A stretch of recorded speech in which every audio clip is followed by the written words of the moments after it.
৯ September পাকুয়াখালী tragedy দিবস। এটি পার্বত্য চট্টগ্রামের ইতিহাসে সবচেয়ে জঘন্যতম ও বর্বরোচিত হত্যাকাণ্ডের মধ্যে একটি।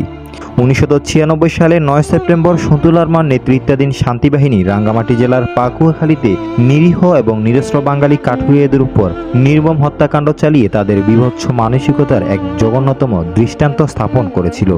যে কোনো নিরীহ এবং নিরস্ত্র মানুষের উপর সশস্ত্র আক্রমণ করাই যেখানে মানবতা বিরোধী চরম অপরাধ, সেখানে শান্তিবাহিনী সন্ত্রাসীরা পার্বত্য চট্টগ্রামে নিরস্ত্র নিরীহ বাঙালিদের উপর হাজার হাজার সশস্ত্র আক্রমণ পরিচালনা করেছে।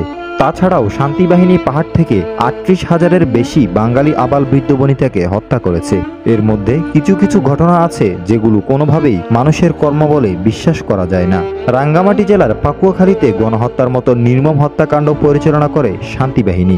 পার্বত্য চট্টগ্রাম সম্পর্কে যারা ওয়াকিবহাল আছেন তারা পাকুয়াখালী গণহত্যাকে শান্তিবাহিনীর নৃশংসতম গণহত্যা বলে মনে করেন।